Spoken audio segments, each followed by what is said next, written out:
Anyone who's been in the state of Connecticut in the last couple of years knows that we face a dramatic challenge in the way of storms of unprecedented proportions. We've seen several so-called 100-year storms in the last 2 years. So we now know there's a critical agenda of protecting our coastline.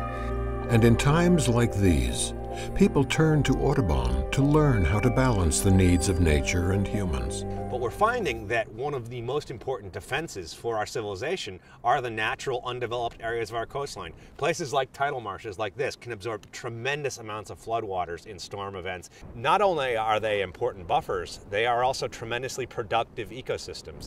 Tidal marshes are among the most productive ecosystems on Earth.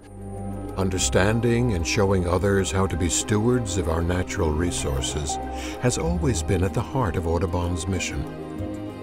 As the state organization of the National Audubon Society, we have helped generations of families in Connecticut and in this region for over 70 years, in fact, to understand, appreciate, and contribute to the world around them.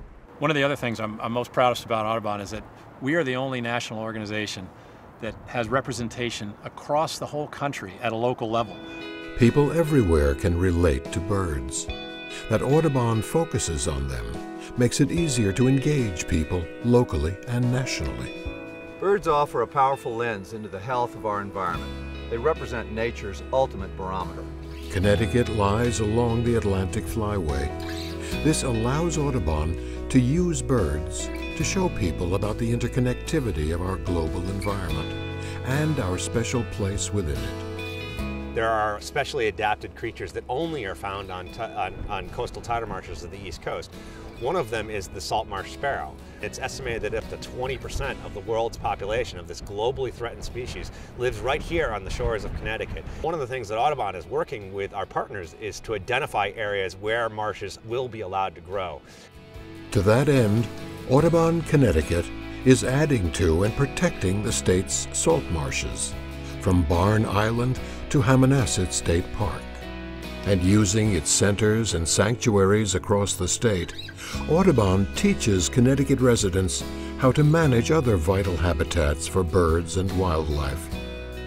This includes the pristine forests of our northwest, globally significant habitats along our southeastern coast, our scarce shrublands, as well as suburban and urban landscapes.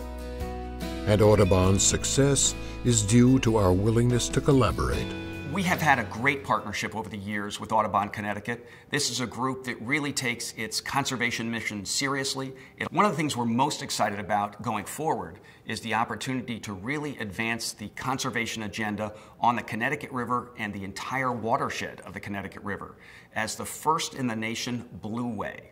So the Audubon Alliance allows us to protect thousands of square miles of watershed through 4 states. The power of Audubon lies in its ability to reach people at every age and level of expertise. Through its chapters, nature centers, and partnerships, Audubon engages families in getting out, learning about nature, and becoming active in protecting it. Audubon at Home is a prime example. This is the Armstrong Court Community Organic Garden in Greenwich, Connecticut. The principles of Audubon at Home are very important to us down here. When we first got here, we noticed that there really weren't any birds. And now you're out here gardening and you hear birds and there are butterflies everywhere. One of the important things about Audubon is that in a polarized political environment, we're passionate about the fact that conservation has no party. People listen to and rely upon Audubon as a voice of reason when it comes to conservation. And the reason it works is simple. We show people that what's good for birds, clean air, clean water, and rich green spaces are good for all of us.